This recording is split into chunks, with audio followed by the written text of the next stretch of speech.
अच्छे स्टेशंस दिए जाएँ, तो इनको प्रायोरिटी पे स्टेशन दिया जाए। फिर उसके बाद जो डायरेक्ट रिक्रूट्स हैं, उनको जो बचे-कुचे स्टेशन हैं, वो दिए जाए। इन लोगों की हमेशा से ये कोशिश रहती है।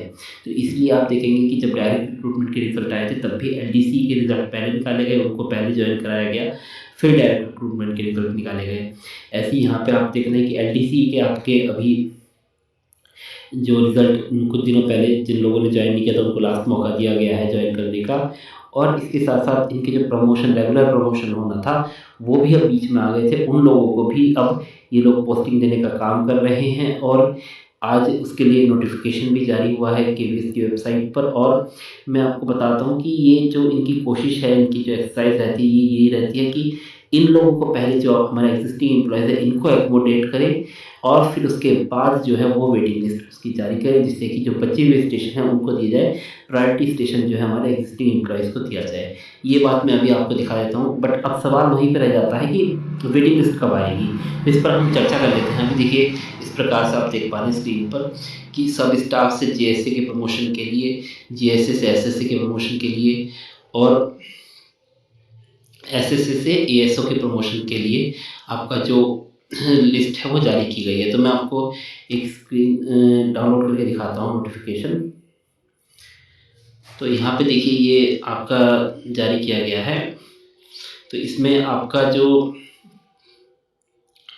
जॉइन करने की जो इनकी तिथि बताई गई है, वो दिया गया है। देखिए 9 तारीख तक इनको अपना कन्फर्मेशन देना है कि ये जॉइन कर रहे हैं या नहीं कर रहे हैं और 17 तारीख तक इनको हर हाल में जॉइन करना है वहाँ पे कार्यभार। अगर 17 तारीख तक जॉइन नहीं किया तो इनका जो ऑफ़र है, ऑफ़र ऑफ प्रमोशन, ये जो है कंप्लीट आपका जो है वो वापस हो जाएगा। अब मैं आपको बताता हूँ कि प्रायोरिटी स्टेशन कैसे देने का प्रयास किया जाता है। अब जैसे कोई बंदा मेरठ में था, ऐसे जेएससी के पद वो एसएससी के पद पर, अब एएसओ में उसका प्रमोशन हुआ तो उसे मेरठ ही दे दिया। राजकोट का बंदा था, अहमदाबाद दे दिया। और ये देखिए एएफएस चकेरी, ये चकेरी शायद आपका कानपुर में है, तो इसको आसपास लखनऊ रहता तो लखनऊ दे दिया। तो मतलब जो भी कोशिश किया थी कि जो नियरेस्ट स्टेशन अवेलेबल है वो इनको दिया जाए। अभी और भी मैं आपको दिखाता हूँ। जेएसए से एसएसए के पदों के प्रमोशन की लिस्ट आपको दिखाता हूँ मैं यहाँ पर। तो देखिए इनको भी 17 तारीख तक का दिया गया है। तो इलाहाबाद के पास कोई चौकी, अगर कोई जगह होगी तो चौकी दिया गया है। देखिए यहाँ पे लेखापाली था, तो लेखापाली का लेखापाली में ही दे दिया इनको, एसएसए बना दिया।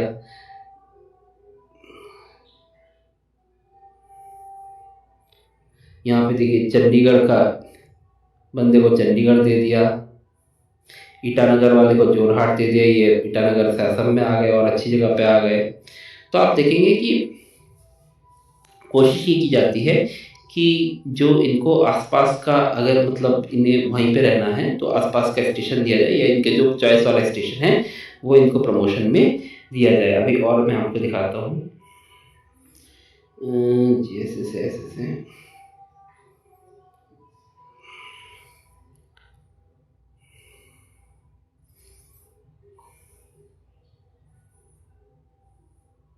चलो चांदनी नगर पता नहीं कहाँ है ये। सब स्टाफ से जेएसए तो खैर इसमें तो दूर ही मिला होगा। देखिए जहांगीर था तो जहांगीर जो भी है, मतलब सेम स्कूल दे दिया गया है। जोधपुर था तो जोधपुर उठा के बस एएफएस से डोडा वाला कर दिया। तो मतलब कुल मिला के बात यही है कि सेम कोशिश की जाती है कि उनको सेम स्कूल, सेम स्टेशन या आसपास का जो भी कन्वीनियंट हो वो उनको दिया जाए।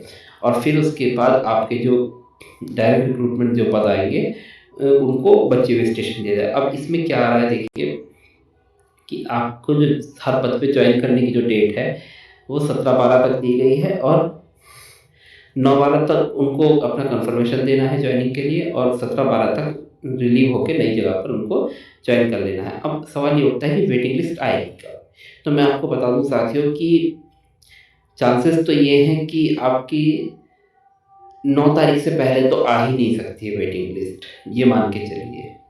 तो क्योंकि ये लोग अपना जॉइनिंग करने का वो देंगे, कंफर्मेशन देंगे, उसी के बाद वो माना जाएगा कि वो स्टेशन क्लियर है या नहीं है, उसके बाद ही आप लोगों को जॉइनिंग दी जाएगी।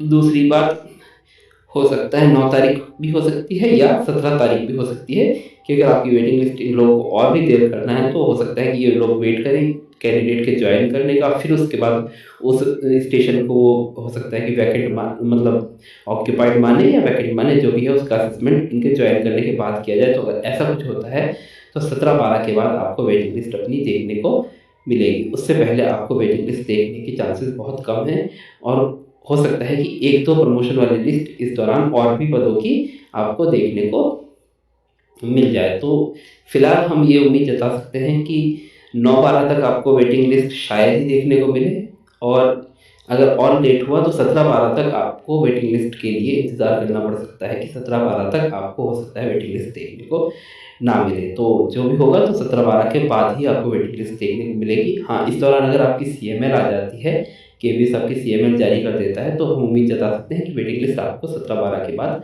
होपफुली जल्दी देखने को मिल जाएगी। बट बाकी चांसेस अब 17-12 से पहले बहुत कम ही लग रहे हैं कि 17-12 से पहले आपको वेटिंग लिस्ट देखने को मिलेगा। हो सकता है अब उसके बाद ही आपको वेटिंग लिस्ट देखने को मिले। और भी कोई अगर अपडेट होगी तो आपको बेसिकली एजुकेटर अपडेट कर दिया जाएगा। और फिलहाल ये वेटिंग लिस्ट को रोक के रखने का यही मतलब था केवीएस का।